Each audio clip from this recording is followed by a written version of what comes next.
Allez, on commence par qui? Je commence par GQ, vous savez, le magazine qui évoque tout ce qui peut intéresser les hommes. Je ne vous parlerai pas de cet article sur les séries télévisées qui comportent le plus de scènes de sexe. C'est l'article qui est en couverture de ce magazine. Il y a entre Game of Thrones, dont on voit un des acteurs principaux, ou bien les séries House of Cards, Orange is the New Black, etc. Toutes ces séries télé sont classées selon leur potentiel érotique. Je ne vous parlerai pas non plus de l'article pour réaliser soi-même une bonne sauce tomate avec tout bêtement une marque de tomates en boîte de qualité, de l'ail, du basilic, c'est tout simple, ça vous permettra de réussir vos pizzas ou vos pâtes. Non, je ne vous parlerai pas de tout ça parce que, outre le sexe et la nourriture, l'homme s'intéresse aussi à... Ah bon? Oui. Rien d'autre. À la mode, enfin, Ouais, à la nous, mode. ça va, là. À la mode. Vous Des savez que... filles et des pizzas, on a toujours demandé ça. Bah alors, bien habillés. Vous savez que désormais, chez les trentenaires, les hommes dépensent plus pour leurs vêtements que les femmes. Dans la catégorie des trentenaires. Oui. Donc je vous renvoie aux nombreuses pages mode. Si par exemple vous aimez Justin Bieber, vous saurez, grâce à GQ, comment vous habiller comme lui. Si au contraire vous avez bon goût, vous aurez une vingtaine de pages de looks bien plus assumables avec les références des marques, comme toujours. Donc tout pour l'homme, ses vêtements, son estomac et le reste dans GQ du mois de mai. Faut être tatoué quand même. Hein. Alors ça, c'est... Oui, bah, faut dire d'Alain Delon, ce mannequin. Un peu. Un peu. Ouais. Une fois que vous serez bien habillé, vous irez peut-être faire ce très beau voyage au pays du bonheur. Rien que ça, le magazine Social Terre publie un grand reportage sur le Bhoutan, petit pays à côté du Népal. Vous savez, le Bhoutan refuse de parler de sa richesse, son PNB, produit national brut. Eux préfèrent parler du BNB, le bonheur national brut. Le magazine explique que c'est très sérieux, hein. C'est pas une lubie de rêveur baba cool bouddhiste.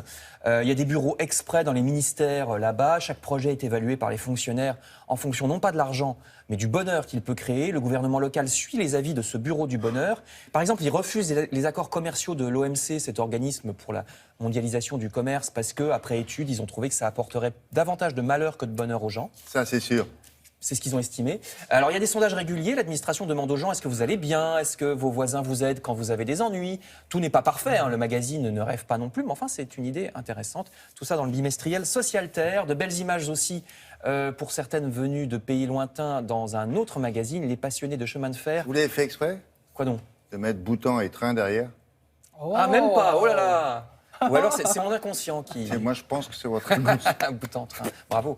Donc courez acheter ce hors-série de Géo consacré au train de rêve, précise la couverture. Bientôt des trains, aussi bien des trains touristiques à l'ancienne, comme regardez ce très beau vapeur qui traverse l'Allemagne, dans cette forêt enneigée au centre de l'Allemagne, ou bien cet autre train touristique au Far West américain. Mais il y a aussi des trains qui ne sont pas pour les touristes, hein. Vous apprendrez que la Chine, par exemple, investit beaucoup sur le train à l'heure où nous arrêtons de nombreuses lignes régionales. Les Chinois, eux, ont compris qu'il fallait miser sur le rail s'ils veulent espérer lutter contre leur épouvantable pollution, puisque le train pollue beaucoup moins que le transport routier, les autocars, par exemple, que nous développons chez nous. Vous lirez tout ça dans ce hors-série Géo spécial train. Enfin, je termine avec du tourisme plus près de chez nous dans le magazine Ça m'intéresse Histoire, qui recense les expositions les plus insolites. Par exemple, vous allez voir un petit costume à gauche de l'image. C'est le costume de Louis XVII.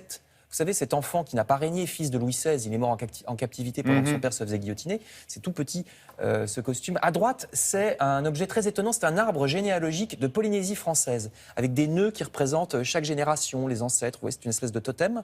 Le magazine vous donne à chaque fois l'exposition où ces objets sont visibles, de même que vous allez voir des chaussures portées à la libération de Paris en 1944 avec les drapeaux de tous les alliés, Barbie cosmonaute ou bien une exposition sur les carrosses à Versailles. Tout ça est dans Ça m'intéresse avec les coordonnées de chaque expo. Merci beaucoup.